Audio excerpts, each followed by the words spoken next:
إذا رجت الأرض رجا وبست الجبال بسا فكانت هباء منبثا سرابا.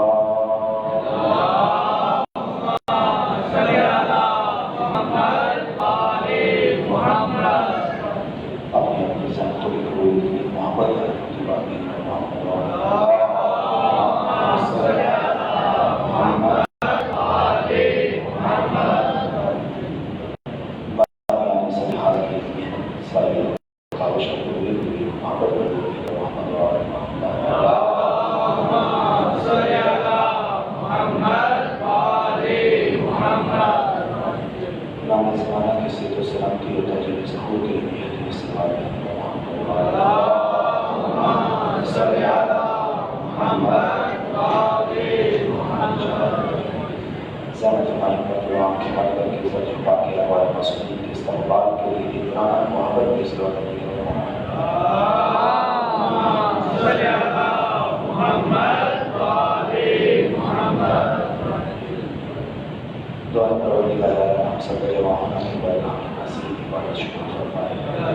خدا ہمارے اس بین کو ہم سب کے لیے ہم سب کے مؤمنین کے لیے تو شہر آخرت عطا فرمائے.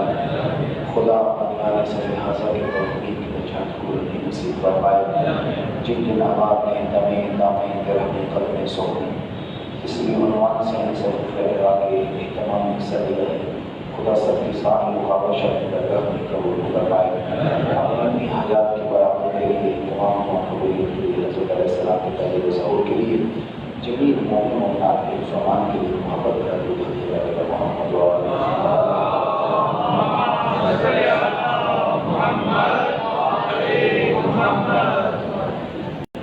اجازت ہے تو شکریہ جائے.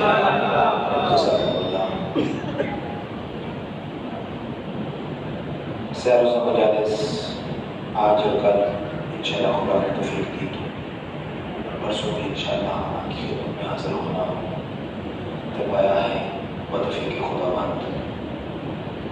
اور میں دل چاہتا ہے کہ ان 3 دنوں میں جب آپ سے مخاطب ہو جائے تو موضوع سخن قیامت کو قرار دیا جائے. قیامت ایک ایسی منظر ہے, ایک ایسی جا ہے کہ جس کے لیے اللہ نے قرآن کا 1/3 3/4 قرآن کا پورا تیسرا حصہ قیامت پر نازل کیا. امام حسین کے سارے خطبوں کا مطالعہ کیجئے جو امام نے مدینہ سے نکلتے ہوئے مدینہ سے نکل کر کربلا کے میدان میں دیے ہیں.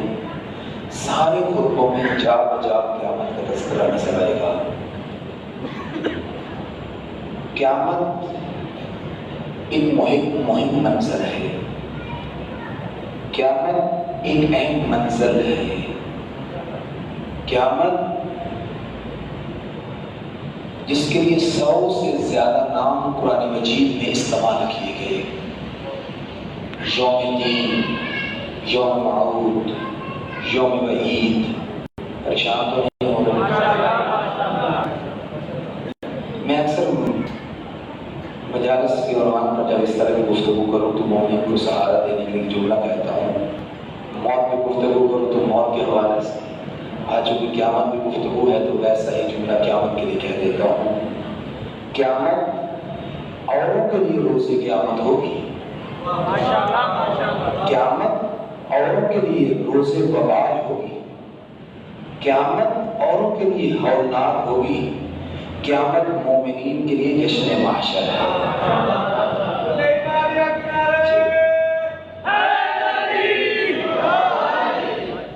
میں سمجھ رہا تھا جامع مسجد ہے, امام آرگنائزیشن کے بینر لگے ہیں تو ماحول ایسا ہوگا کہ شاید لبڑی ہوگی کسی کی مجلس ہوگی. اب شروع میں نعرہ لگا کر میرے ساتھ ندی کو توڑ دی.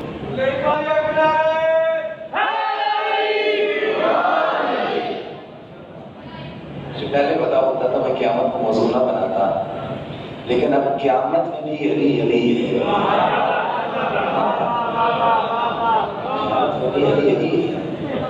قیامت مومنین کے لیے جشن معاشر ہے. کیوں نہ جشن معاشر ہو؟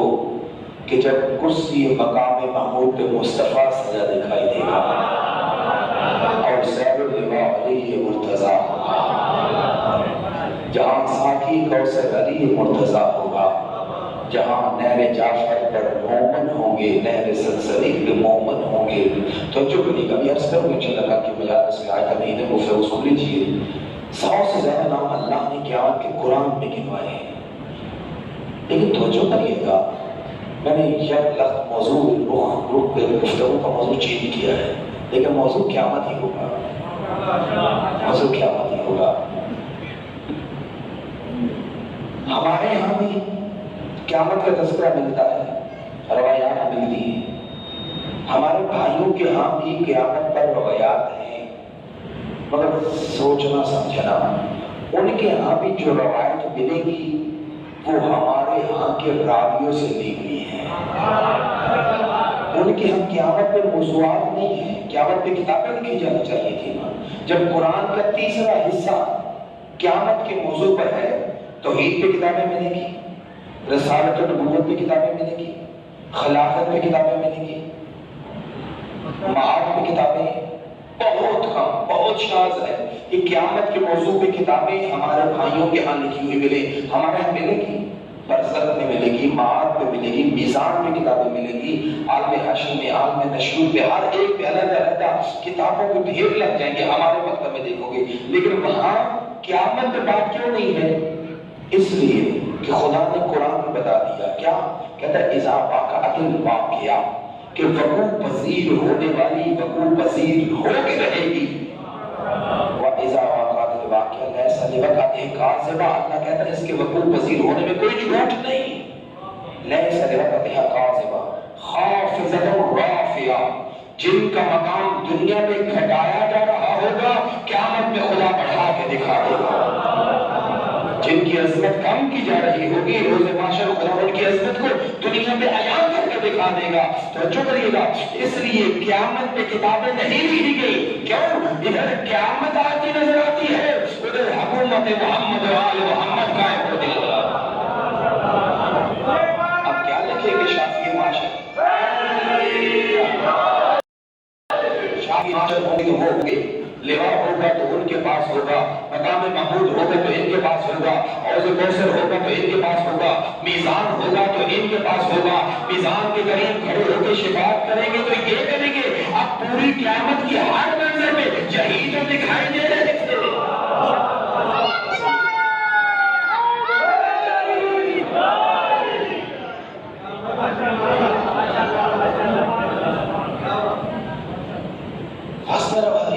قیامت ایک مشکل منزل ہے، کٹھن منزل ہے، لیکن اوروں کے لیے ہے۔ ہاں روایت کے لفظ ہیں، قرآن میں اللہ کہتا ہے وَإِذَا نُفِخَ الصُّورُ، جب پہلا سور پھونکا جائے گا، حضرت اسرافیل فرزاد خداوند سور پھونکیں گے۔ وَإِذَا نُفِخَ الصُّورُ صَعِقَ مَنْ فِي السَّمَاوَاتِ وَمَنْ فِي الْأَرْضِ إِلَّا مَنْ شَاءَ اللَّهُ، کہ جب حضرت اسرافیل سور پھونکیں گے تو ہر کوئی بے ہوش ہو جائے گا، آسمان میں بسنے والا ہو، زمین میں رہنے والا ہو، اس دنیا میں ہو، اس دنیا میں ہو، ہر کوئی سور کے پھونکے جاتے ہی بے ہوش ہو جائے گا۔ لیکن روایت کے اگلے لفظ ہیں، آیت کے اگلے لفظ ہیں الا من شاء اللہ، ہاں کچھ ایسے ہوں گے۔ عربی میں دو لفظ استعمال ہوتے ہیں، دونوں اس میں موصول کے طور پر استعمال ہوتے ہیں، ایک حرف ہے حرف ما، ایک حرف ہے حرف من۔ ما بھی موصولہ ہے، من بھی موصولہ ہے، یعنی اللہ زی کے معنی میں آتا ہے، یعنی لفظ جو کے معنی میں ما اور من آتا ہے۔ ما عام ہے، من فقط ذویل عقول کے لیے ہے۔ عام کیا؟ ہر ایک کے لیے، انسان کے لیے، ممبر کے لیے، اسپیکر کے لیے، اسنیک کے لیے، میز کے لیے، کرسی کے لیے، ہر شے کے لیے حرف ما آئے گا، لیکن من فقط صاحبان عقل کے لیے آئے گا۔ اللہ قرآن میں کہتا ہے وَإِذَا نُفِخَ الصُّورُ صَعِقَ مَنْ فِي السَّمَاوَاتِ وَمَنْ فِي الْأَرْضِ، کہ جب پہلی مرتبہ سور پھونکا جائے گا ہر کوئی بے ہوش ہو جائے گا، آسمان میں رہنے والا بھی، زمین میں رہنے والا بھی، انسان بھی بے ہوش، جن بھی بے ہوش، چرند بھی بے ہوش، پرند بھی بے ہوش، ہر کوئی بے ہوش ہو جائے گا الا من شاء اللہ، مگر ہاں کچھ انسان ایسے ہوں گے کہ جن پہ یہ بے ہوشی نہیں آئے گی۔ تمہارے ذہن و گمان میں حضرات محمد و آل محمد نہ آنے پائے کہ ان پہ بے ہوشی نہیں آئے گی، نہ جو روایات اٹھا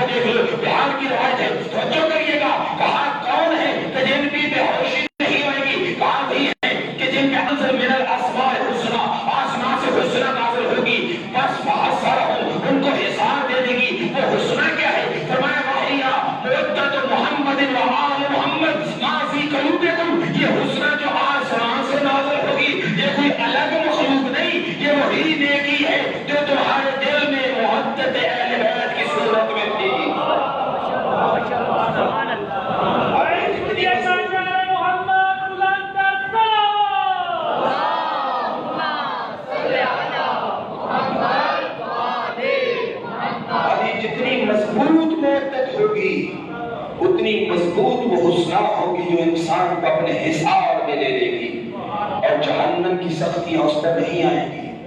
جہنم کتنی سخت ہے، ایک روایت سنیے گا، برداشت کیجیے گا۔ حضرت ابو ذر غفاری صحابی پیغمبر کہ جن کی صداقت کے لیے میرا مصطفیٰ فرماتے ہیں زمین نے بوجھ نہیں اٹھایا، آسمان نے سایہ نہیں کیا کہ کوئی میرے ابو ذر سے زیادہ سچا ہو۔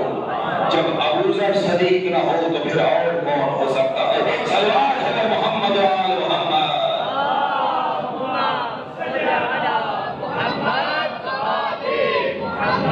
ابو ذر سے بڑھ کے کچھ سچا نہیں۔ ابو ذر کو رسول خدا نے کچھ نصیحتیں تعلیم کی ہیں، ابو ذر کو کچھ نصیحتیں تعلیم کی ہیں۔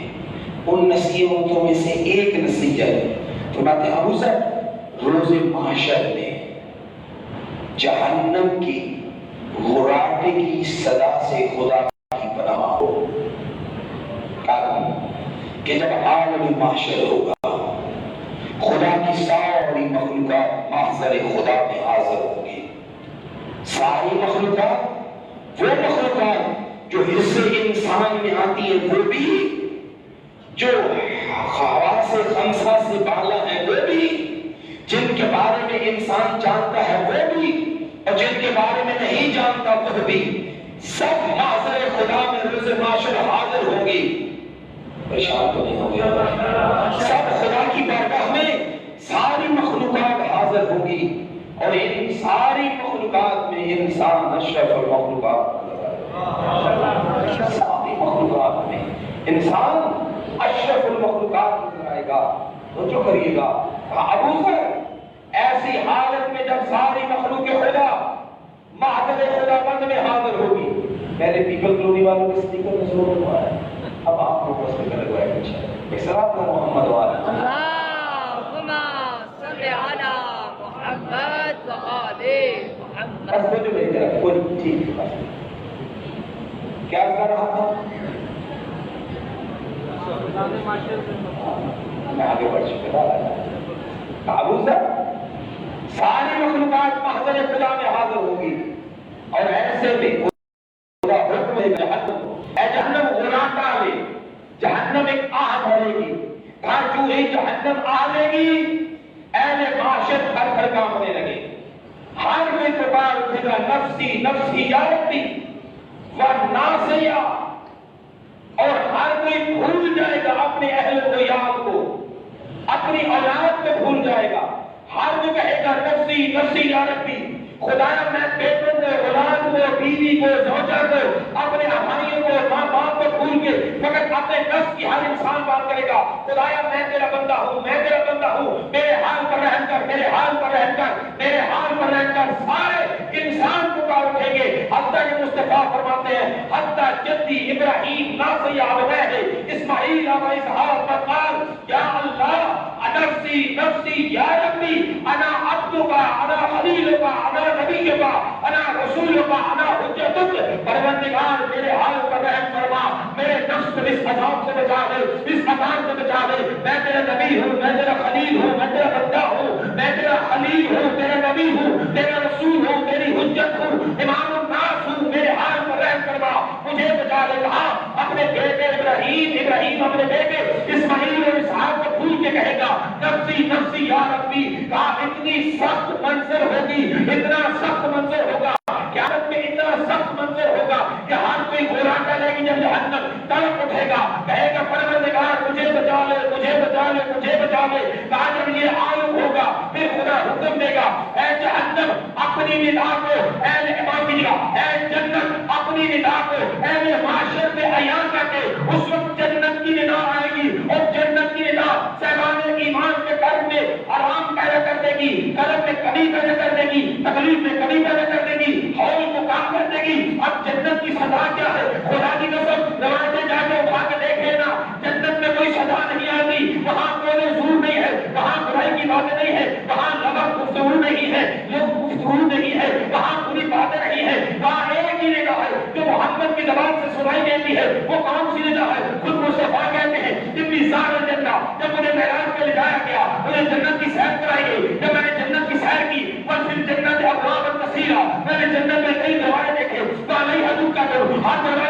تکلیف تھی، جب در کھلتا تھا وہ زنجیریں در ہلنے لگتی تھی، جب وہ ہلتی تھی اس کے ہلنے سے چھن چھن کی صدا نہیں آتی تھی. وَإِذَا سَنَّتْ وَحَنَّتْ وَقَالَتْ يَا عَلِي يَا عَلِي يَا عَلِي، اس کے ہلنے سے ایک ہی ندا آتی تھی، یا علی.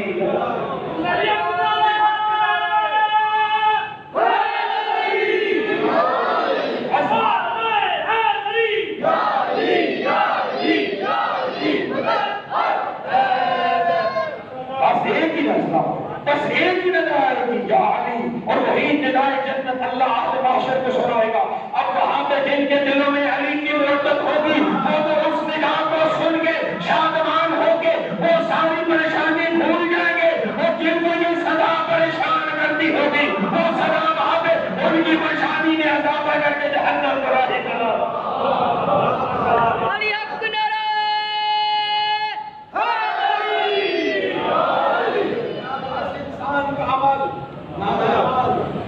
جہاں زندگی میں کھلا ہے اللہ قرآن نے کہتے ہیں نحن نکتب ما قدموا وآثارهم، ہم لکھتے ہیں جو کچھ تم آگے بھیجتے ہو، فقط اس کو نہیں اس کے اثر کو بھی لکھتے ہیں. جو کچھ آگے بھیجتے ہو اس کو بھی لکھتے ہیں، اس کے اثر کو بھی لکھتے ہیں. اسی لیے نامہ انسان روز محشر کے قائم ہونے تک کھلا رہتا ہے. ادھر انسان کا نامہ روز محشر قائم ہوگی، پہلا سور کھلتا جائے گا، نامہ اعمال انسان بند ہو جائے گا. نامہ اعمال انسان کے بند ہوتے ہی اب قیامت کے بعد نتیجہ عمل ہے، قیامت کے بعد نتیجہ حیات ہے، قیامت کے بعد نتیجہ زندگانی انسان ہے. قیامت کے بعد عمل نہیں ہے. مگر ہاں روایات کی روشنی میں عرض کروں کہ روایت میں دو عمل ملتے ہیں جو بعد از قیامت بھی انسان کو فائدہ دے رہے ہوتے ہیں.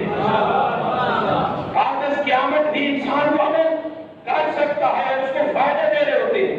ایک عمل جس کو مستدرک حاکم نشاپوری نے نقل کیا اور روایت کرنے والی ہیں حضرت ام سلمہ سلام اللہ علیہ. محمد آل محمد صلوات.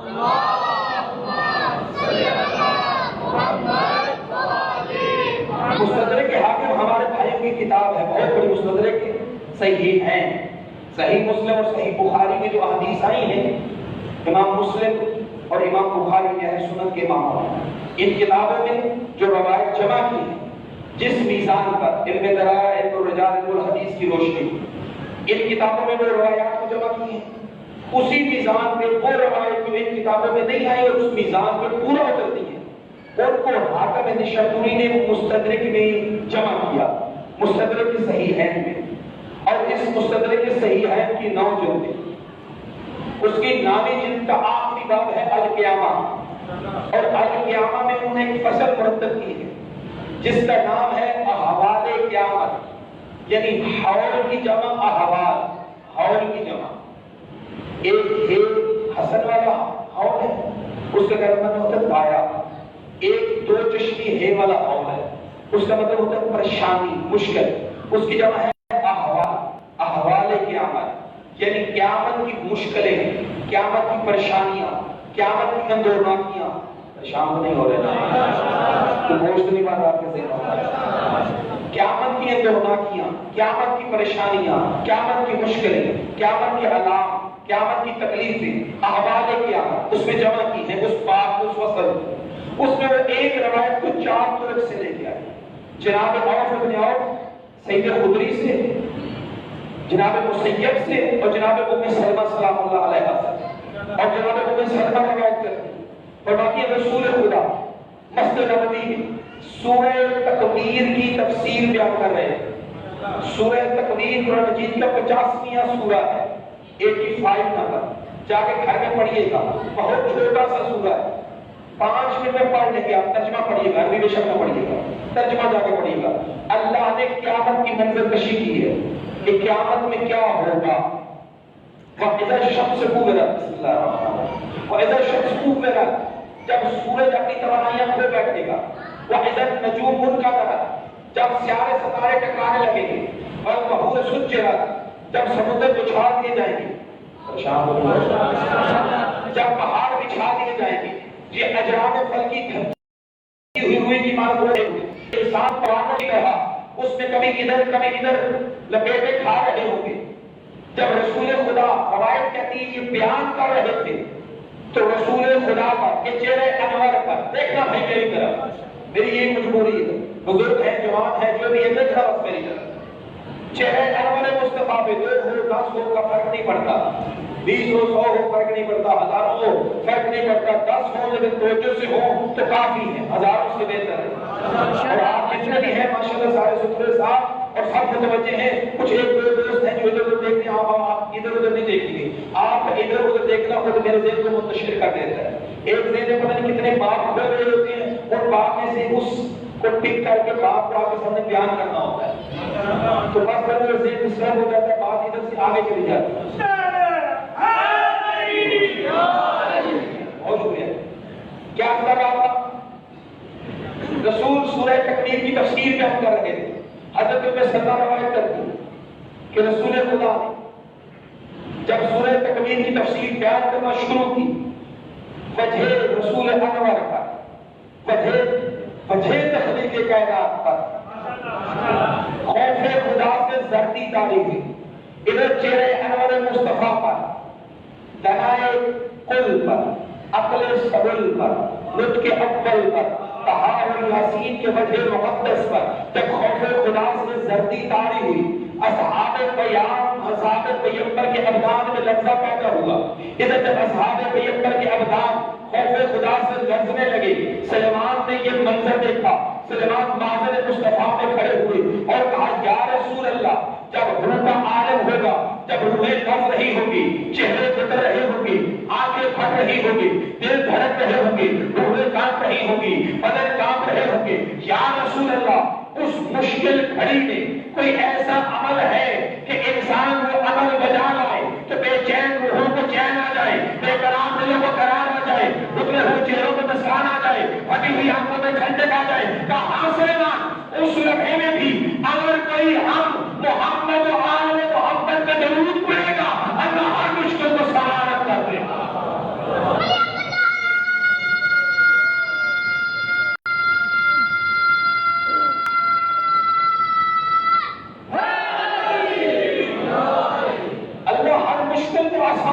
گا۔ اسی لیے صلوات کا عادی بنایا جاتا ہے، ادھر نقطہ لگتا ہے، کہا جاتا ہے صلوات پڑھو، روایت کی لفظ ہے مومن سے ملے صلوات پڑھے، مسافہ کرے صلوات پڑھے، معاہدہ کرے صلوات کرے، دسترخوان پہ بیٹھو صلوات پڑھو، دسترخوان سے اٹھو صلوات پڑھو، کھانے کے پہلے لقمہ دہن میں رکھو صلوات پڑھو، کھانا مکمل کر چکو صلوات پڑھو، وضو کے پانی میں نگاہ کرے صلوات پڑھو، وضو شروع کرو صلوات پڑھو، وضو مکمل کرو صلوات پڑھو، رکوع تمام ہو صلوات پڑھو، سجدہ مکمل ہو صلوات پڑھو، تشہد کامل ہو صلوات پڑھو، نماز پوری ہو صلوات پڑھو، زیارت ختم ہو صلوات پڑھو، مجلس شروع ہو صلوات پڑھو، مجلس کے درمیان میں صلوات پڑھو، مشکل ملے صلوات پڑھو، پریشانی آئے صلوات پڑھو، خوشی ملے صلوات پڑھو، یعنی صلوات پڑھا کے عادی کیا جا رہا ہے کہ ادھر مشکل آئے ادھر چاہے قیامت کی منظر ہو، دہان میں صلوات جاری ہو، مشکل دور ہو جائے، لیکن یاد رکھنا اسی صلوات سے مشکل دور ہوگی تو مرضی خدا سے ہوگی، اہل نعرے لائے گئے تو صلوات منہ پہ ماری۔ اور حبیب خدا ختم الانبیاء بلند تر صلوات۔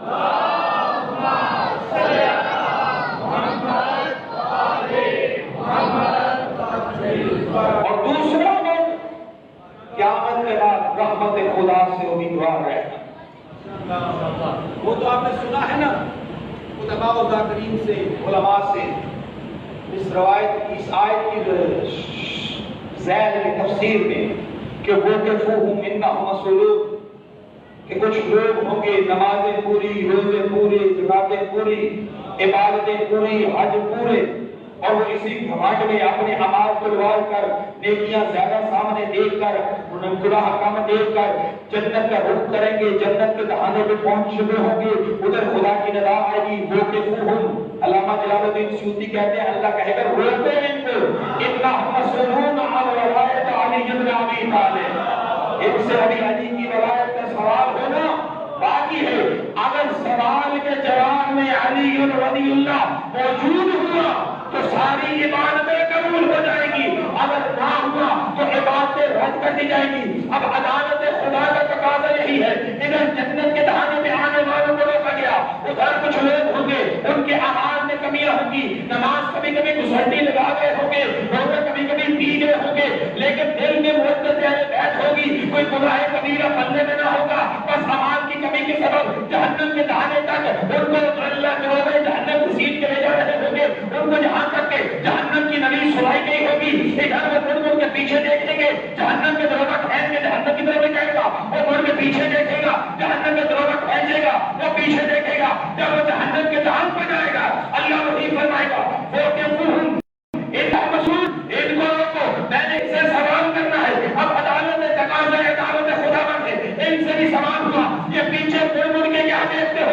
کہا پروردگار بے شک تو نے جہنم سنا دی، مگر ہمیں جو علی نے دعائے کو مین نے تیری رحمت کا بتایا ہے وہ تو یہی ہے، سابقت رحمت ہوا میں اس کی رحمت اس کے مدد کے آگے آگے چلتی ہے۔ ہم اس لمحے میں بھی جہنم سنائی جا چکی، پھر بھی تیری رحمت کی امیدوار ہے۔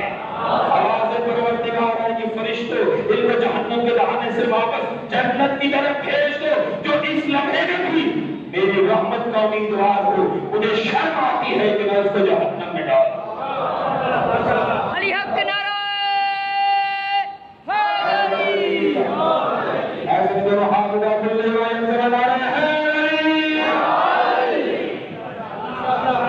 ماشاءاللہ ماشاءاللہ جل۔ آج روز محشر صلاۃ محمد و آل محمد۔ اللہم صل علی محمد و آل محمد۔ گھنٹہ پورا کرنا ہے یا 10:30 تک پڑھنا ہے؟ اللہم صل علی محمد و آل محمد۔ مجھے مسئلہ تو میں نے قیامت پر کئی اشعے پڑھے ہم لوگوں کو سونے نہیں دیا، میں اس لیے مسلسل آپ کے ٹائم کو بندیوں کو مسئلہ نہ ہو اللہ کی طرف سے اس وقت محمد اللہم صل علی محمد و آل محمد۔ بس تو جو ایک روایت اور سنے آپ کے ذہن کو بتاؤں، جب قیامت کا منظر ہوگا نا، قیامت کا منظر خدا کی ساری مخلوقات محضر خدا مت میں حاضر ہو، نیک بھی وہیں پہ، بدکردار بھی وہیں پہ، وہیں پہ فرعون بھی، نمرود بھی، شداد بھی اور علی والے بھی،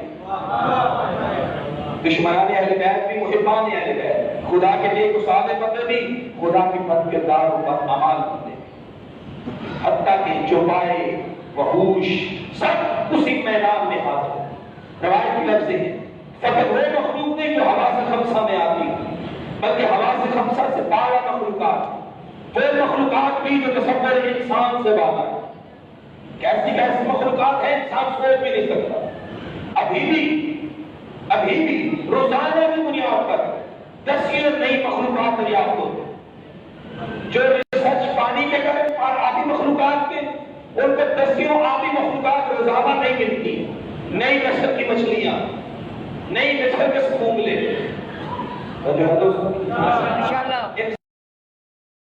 انسانوں میں بھی نئی نسل روزانہ دریافت، نئی نسل کے انسان، کوئی تاش والے، کوئی تلوار والے، کوئی سرور محمد والے۔ اللہم صل علی محمد و آل محمد۔ اور یہ ساری مخلوقات خدا کے محضر میں حاضر ہوتی، ایسی ایسی مخلوقات تصور انسان سے بات ہے۔ توجہ کریے، جیسے علی کوفہ کے ممبر میں بیٹھ کے کہہ رہے ہیں خالق اللہ خلق من الريح شاکل من الريح ششر من الريح يلبس من الريح يجلس من الريح يقدم على الريح ينام على الريح خالق اللہ من الريح ويدفن في الريح ويبعث من الريح کہ اللہ نے ہوا سے مخلوق کو خلق کیا ہے، وہ کھاتی ہوا سے ہے، وہ پیتی ہوا سے ہے، وہ پہنتی ہوا سے ہے، وہ بیٹھتی ہوا پہ ہے، وہ چلتی ہوا پہ ہے، وہ سوتی ہوا پہ ہے، وہ پیدا ہوا سے ہوئی ہے، مر کے ہوا میں دفن ہوگی، دوبارہ ہوا سے اٹھائی جائے گی۔ جب کوفہ کے ممبر سے لیے جمعے گئے نا، سامعین علی آپس میں گفتگو کرنے لگے اور کہنے لگے علی کیسی باتیں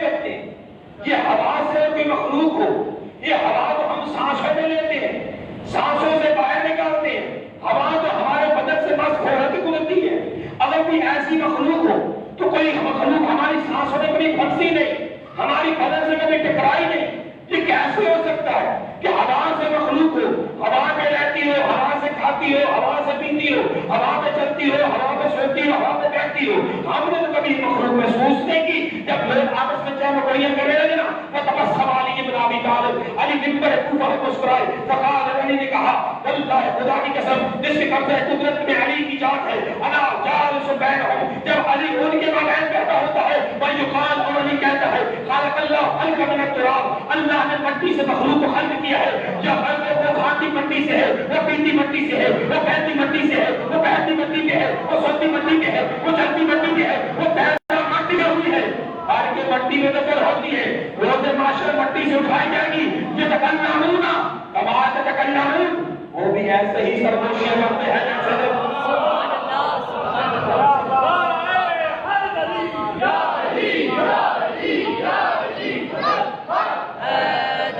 وہ بھی ایسے ہی سرگوشیاں کرتے ہیں جیسے تم کر رہے ہو۔ فرماتے واللہ انا اقول لہم واقول لہم، علی ان سے بھی کہتا ہے، علی تم سے بھی کہتا ہے، یہی کمال حکمت خداوند ہے کہ وہ تم میں رہے، تم ان میں رہو، وہ تمہیں نہ دیکھے، تم انہیں نہ دیکھو۔ سبحان اللہ، سبحان اللہ، علی مولا، علی مولا، علی مولا، علی مولا، علی مولا، علی مولا، علی مولا، علی مولا،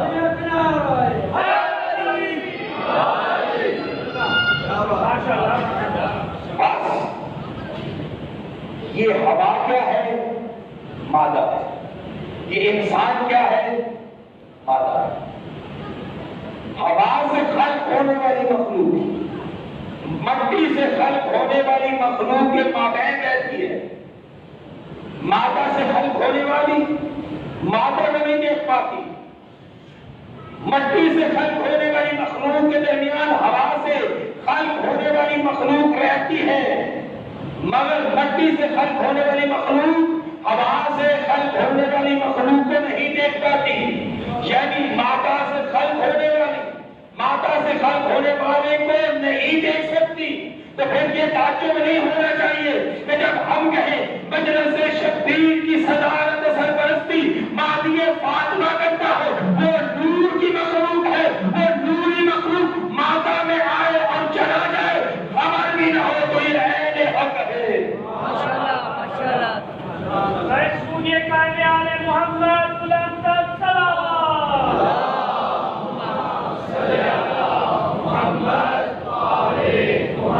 بس میرے بھائیو، انسان نے اس کے محضر میں حاضر ہونا ہے،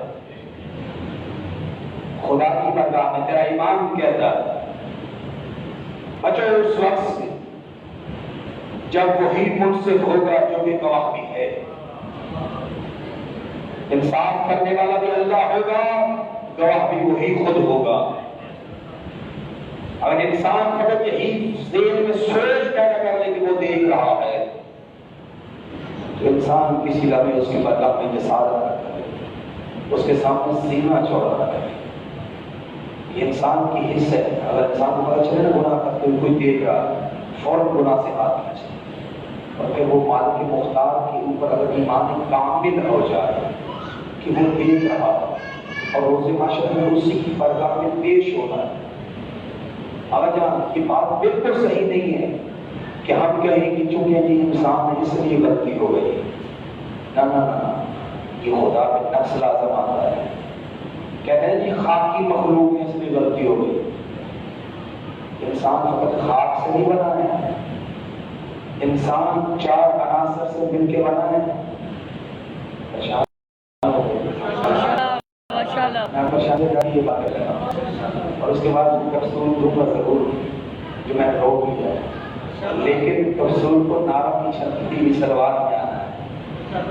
توجہ کریے گا، انسان ایک حصے سے نہیں بنا، خاک سے بنا نہیں، عناصر اربع سے بنا ہے۔ کتنے عناصر سے؟ کون کون سے؟ ہوا، سب کو خبر ہے۔ آگ، بولیے گا،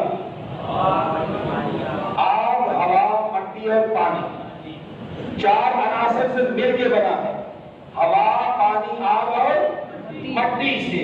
لیکن اس انسان سے پوچھو تو کیا ہے، تو کہے گا کہ میں تو خاکی مخلوق ہوں۔ ایسے ہی ہے، ایسے ہی میں کیا ہوں؟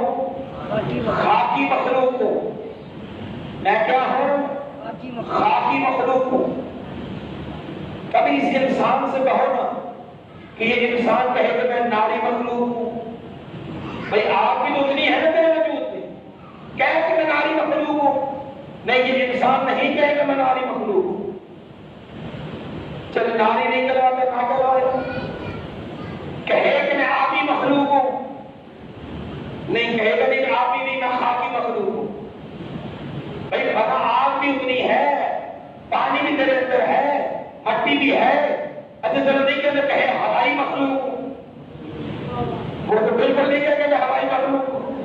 دوسرے کرنے لگیں گے اس سے، اچھا نہیں کہتے میں ہوائی ہوں، نہیں کہتے میں آبی ہوں، نہیں کہتے میں ناری ہوں، بلکہ کہتے میں خاکی ہوں۔ یعنی باقی 3 عناصر سے منہ موڑ کے خاص سے نسبت جوڑتا ہے، تراب سے نسبت جوڑنا چاہتا ہے، مٹی سے نسبت جوڑنا چاہتا ہے، تراب سے نسبت جوڑنا کیوں؟ کیونکہ اس نے تجربہ کیا ہے۔ کیا تجربہ؟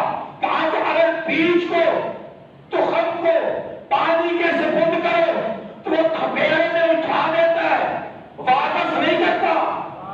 آگ کے سپرد کرو، پانی میں ڈالو گے تو بیج سڑ جائے گا، تخم سڑ جائے گا، گل جائے گا، آگ میں ڈالو گے تو جل جائے گا، ہوا میں ڈالو گے تو اڑاتی پھرے گی، واپس نہیں کرے گی۔ لیکن یہی تراب ہے کہ اس میں ایک تخم ڈالو، اس میں سے 10 پانی نکلے گی، ہر پانی 100 دے گی۔ یعنی تراب سے رشتہ قائم کر کے فائدہ ہی فائدہ ہے۔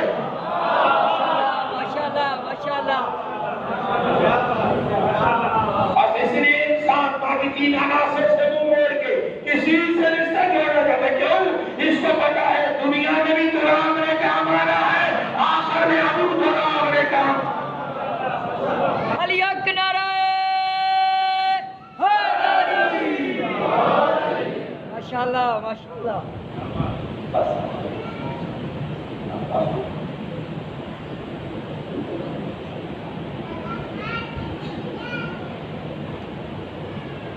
کیا اس کے جن کو خدا نے عروج دیا ہے، دنیا نے ان کو غریب کیا ہے۔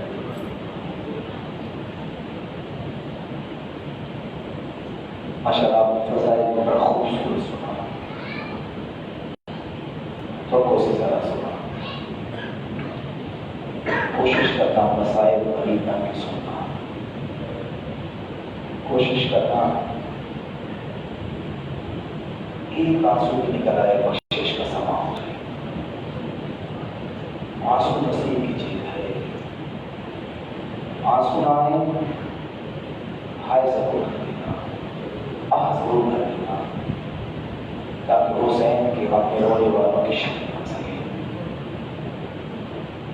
عزیزانو، جب روز محشر ہوگا ہر کوئی قدموں پہ چل کے آئے گا، قیامت کے میدان میں ہر کوئی چل کے آئے گا، لیکن میں نے روایات میں دیکھا ہے ایک مستور ہے جو نور کے محمل میں سوار ہو کے آئے گی۔ نور کے محمل میں جو ہی وہ عالم معاشر میں داخل ہوگی نا، ندا آئے گی یا معاشر الانبیاء خوشو ابصار، جہاں لوگوں نے نگاہیں جھکائی ہیں، نبیوں تم بھی سر جھکا دو۔ کیوں؟ شہزادی ایک کونین آ رہی ہے۔ روایت ہے کہ مصطفیٰ مقام محمود چھوڑ کے آگے بڑھے، زہرا کا استقبال، نور کے معامل سے اپنی دختر کا ہاتھ پکڑ کے اتاریں گے، فَأَقْبَلَ عَلَىٰ يَدَيْهَا، بطول کے ٹوٹے ہوئے ہاتھ پہ محبت کو سبھی۔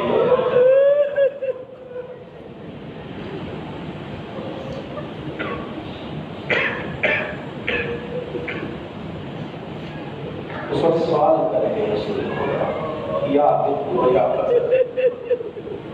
آتا عالم مر جاؤ، ہماری یہ شہر صدو کی نفس ہے، زہرا جانتی ہے آج کون سا دن ہے، بطول کہتی نام یا ابا دے، ہاں میرے بابا اليوم یوم الدین، آج قیامت کا دن ہے۔ رسول فرمایا نام یا الدین، ہاں میری بیٹی اليوم یوم المیزان، آج نام اعمال تولے جانے کا دن ہے۔ اس وقت رسول سوال کرے گا یا زہرا میدان معاشر میں کیوں آئے؟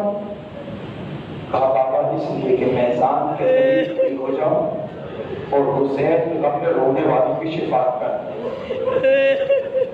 امانی میں شیخ صدوق نے لکھا، روایت کے لفظ ہیں، کہا گیا رسول پوچھیں گے یا زعفران یا بنت یا بدرتی مال شفا، تیرے پاس شفاعت کے لیے اثاثہ کیا ہے کہ جس کو تو میزان پروردگار میں رکھ کے سب کی شفاعت چاہتی ہے نا، تیرے پاس کیا اثاثہ ہے؟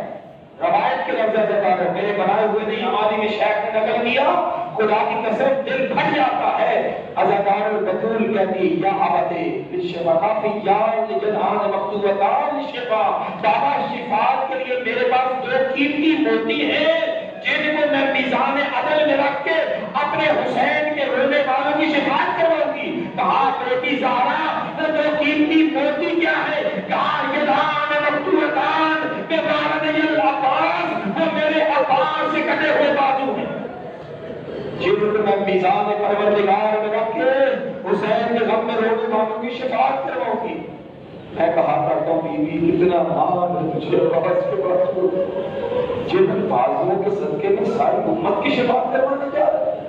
خدا قسم بڑا مان تھا جناب زینب کو عباس کے پاس، بڑا مان، اور بڑا مان تھا سکینہ کو اپنے چچا عباس کا، بڑا مان تھا۔ عزادارو میں نے روایات میں دیکھا متواتر سنا کہ سکینہ اتنی مرتبہ اپنے پاپا کے پاس نہیں گئی اسلم کے لیے پانی مانگنے جتنی مرتبہ عباس کے خیمے میں پانی مانگنے۔ کتنا مانگ ہوگا عزادارو؟ تصور کرنا ایک بچہ دنیا میں نہیں آیا، اس کے آنے کی دعا ہوئی ہے پروردگار میرے پاس علی کو ایسا بیٹا دینا جو میرے حسین کو کربلا میں غریب نہ ہو جائے۔ علی عقیل سے مشورہ کرتا عقیل میں چاہتا ہوں ایسے خاندان میں شادی کروں جو نسل میں بہادر ہو، تاکہ خدا مجھے ایسا بیٹا دے جو میرے حسین کو کربلا میں غریب نہ ہو۔ اصل جب یہ بچہ دنیا میں آتا ہے اس کو پہلا لباس پہنا ہو جاتا ہے اور اس بچے کے کان میں سرگوشی کی جاتی ہے۔ اے عزیزنا، اے بڑے چشم جانتا ہے یہ لباس کیسا لباس ہے؟ تیرا لباس وہ بیوی ٹوٹے ہوئے ہاتھ سے سیکھ گئی جس کے بچوں کے لباس جنت سے آیا کرتے۔ جب بچہ کان میں اذان کہتا ہے نا ساتھ میں گل لیتا ہے میرے عباس تیرا نام عباس رکھ رہا ہوں اس لیے تو کربلا میں شیر کی طرح کھاڑے، شیر بن کے میرے حسین کا محافظ ہو۔ عزادارو بچہ چلتے کہنے کے قابل ہوتا ہے، سوچنا ذرا عزادارو، باپ اس کا دائیں ہاتھ میں لے کے بائیں ہاتھ پہ لے کے تیر اور تیر کمان پہ کستا ہے اور تیر کو کھینچتا ہے تو کان میں دوری سناتا ہے میرے عباس تجھے علی تیر کمان تیر اندازی سکھا رہا ہے اور یاد کرنا اس لیے سکھا رہا ہے حسین کربلا میں غریب لوگ۔ عزادارو ہر سواری سکھائی تو یہی کہا، نیزہ بازی سکھائی تو یہی کہا، شمشیر زدی سکھائی تو یہی کہا، عباس تجھے علی سکھا رہا ہے کہ کربلا وبا ہوگی حسین غریب نہ ہو۔ بس عزادارو زمانہ کروٹ لیتا ہے، 21 رمضان 40 ہجری صبح کا وقت طلوع افساحت نہیں ہونے پائی تھی، علی نے اپنے حجرے میں کوفہ کی سرزمین میں اپنے 17 بیٹوں کو 18 بیٹیوں کو بلا دیا، یا 18 بیٹوں اور 19 بیٹیوں کو طلب کر لیا۔ عزادارو سننا جملہ، علی مولا نے بیٹیوں کو بھی قریب بلایا بیٹوں کو بھی قریب بلایا، نام لے کے سب سے پہلے کہا حسین میرے قریب آ، حسن مولا کے قریب آئے، پھر کہا حسین تو بھی قریب آ، حسین بھی قریب آئے، پھر کہا عباس اوسط تو آ، عباس اصغر تو آ، حسین اصغر، عبید اللہ، ایک ایک بیٹے کا نام لیا، پھر زینب سے خولہ تک، خدیجہ تک، ساری بیٹیوں کو قریب بلایا۔ عزیزان سنو گے جملہ، سارے بیٹوں کا ہاتھ حسن کے ہاتھ میں، ساری بیٹیوں کا ہاتھ حسن کے ہاتھ میں، اور کہا میرے بچوں یہ میرے بعد تمہارا امام بھی ہے، باپ بھی ہے۔ حسن سے کہا حسن یہ میرے بعد تو ان کا باپ بھی ہے، امام بھی ہے، ان کو کسی چیز کی مشکل نہ آئے۔ اتنے میں علی نے کیا محسوس کیا کہ کوئی بیوی ہے علی کی پاؤں کے ساتھ رکھ کے رو رہی ہے۔ علی نے شگاف کا سر اٹھایا اور کیا دیکھا، ام البنین ہے جو علی کے قدموں میں سر رکھ کے رو رہی ہے۔ کہ ام البنین رونے کی وجہ کہ مولا سب نے ملا دیا، سارے بیٹوں کو ملا دیا، ساری بیٹیوں کو ملا دیا۔ میرے عباس کو حسن کے سبب نے کیا، میرے عباس کو غلطی ہو گئی، کوئی خطا ہو گئی، ام البنین ابھی صبر کر، ادھر وصیت تمام ہوئی، بیٹا حسین تو میرے قریب آ، عباس تو میرے قریب آ۔ حسین کا ہاتھ عباس کے ہاتھ میں لے گا، عباس یاد رکھنا جس طرح مصطفیٰ کے لیے تھا تو میرے حسین کے لیے ہے، تو مجھ علی کا بیٹا ہے، حسین محمد کا بیٹا ہے۔ بس اللہ وہ عباس انتظار کرتا رہا ہے کب کربلا پکا ہوگی، کب انتقام لوں گا۔ ازادار دل کی حسرت دل میں رہ گئی، ازادار دل کی 10 محرم کا دل طلوع ہو گیا، 61 ہجری آ گئی، عباس بار بار پلٹایا گیا، پھر ایک مرتبہ آگے یہ کہنے لگا مولا حسین جنگ کی اجازت نہیں تو موت کی اجازت ہے۔ سکینہ چلی آئی، عزادار نے ایک مرتبہ کہا عباس پانی لانے کی اجازت دی جاتی ہے لیکن اپنی بہن زینب سے مل کے جانا۔ عزادار عباس چلتا ہوا مخدومہ کے خیمہ کے باہر آ کر رک گیا، عباس کے قدموں کی چاپ کو پہچان کر بی بی زینب خود خیمہ کے دروازے پہ آئی، کہا میرے لال عباس میرے خیمہ میں کیوں رک گیا؟ آخری بہن کا خیمہ ہے اندر چلا۔ بس عزادارو عباس کا ہاتھ تھام کر روایت کہتی ہے ساتھ زہرا آگے بڑھی، اپنے خیمے میں لائی، اپنی مسند کو سیدھا کیا، کہا لے عباس بیٹھ، ہاتھ جوڑے، کہا تو زہرا کی بیٹی اور میں کنیز کا بیٹا، کہا نہیں عباس آج تو علی بن کر بیٹھ، میں زینب بن کے زیارت کرتی ہوں۔ حکم مخدومہ تھا، بیٹھ گیا عباس۔ عزادارو سنا گلا دو کی سے زیادہ نہیں، بس عزادارو بی بی نے بات شروع کی، زمین پہ لکیریں کھینچ رہی ہے بی بی بیٹی، خاک کربلا میں بیٹھی ہے زہرا کی لفظ جگر اور کہتی عباس سن، عباس میں چھوٹی سی تھی، عباس میں کم سن تھی، عباس میرے سر سے ردا چل گئی، میری غیرت کے سلطان وعدہ نہیں لگا، میری سب سے صدقی ہوئی ردا میں پڑھی، مجھے ہاتھوں میں اٹھایا، میری ردا مکنا کو سینہ کیا اور میرا بابا رونے لگا، کبھی میرے سر کا بوسہ دیتا، پھر میرے ہاتھ تھام لیے، کبھی دائیں ہاتھ کا بوسہ، کبھی بائیں ہاتھ کا بوسہ، کہاں میں نے گھبرا کر ہاتھ جوڑے، کہا بابا یہ کیا ہے؟ بیٹیوں کے سر چومے جاتے ہیں، بیٹیوں کے رخسار چومے جاتے ہیں، پیشانی چومے جاتی ہے، بابا یہ ہاتھوں کو بوسہ، کہا زینب ایک زمانہ آئے گا تیری چادر چھینی جائے گی اور تیرے ہاتھوں میں رسیاں ڈالی جائے گی اور تمہیں شرابی سے کلام کرواؤگی۔ عباس جانتا ہے میرے بابا نے یہ جملہ کہا، پھر زمانہ بدلا، میرے باپ کا گھر میرے بھائیوں سے بھر گیا، عباس میرے دیکھتے دیکھتے میرے 18 بھائی جوان ہو گئے، جب میں اپنے باپ کے گھر میں اپنے 18 بھائیوں کو چلتے ہوئے دیکھتی تو سوچا کرتی تھی وہ جس کے 18 بھائی ہو، جس کی بجان اس کی رضا چھینے اور اس کے ہاتھوں میں رسیاں ڈالے۔ عباس جانتا ہے نا جب ان میں تو نظر آتا تھا اور تیرے سراغے کو دیکھ کے کہتی تھی اور جس کا عباس جیسا بھائی ہو آئے اس کے ہاتھوں میں رسیاں ڈال سکتا ہے، لیکن عباس آج یقینے موقع ہو گیا اور میرا بابا بڑا سچا ہے اور میرے ہاتھوں میں رسیاں بھی ہوگی اور میری چادر بھی چھینی جائے گی۔ بس اللہ میں یہی سبب ہے کہ پھر وہ منظر بھی آئی اور کہ زینب کبریٰ ہاتھوں میں رسیاں پہنے شرابی کے دربار میں کھڑی تھی اور یزید پوچھ رہا تھا ان میں زینب کون ہے؟ وہ ایک مرتبہ اشارہ ہوا اور یہ جو ضعیفہ ہے اور اس کے پیچھے جو کھڑی ہے وہی زینب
تلواروں کو میں نے عام کیا. آج یزید خبردار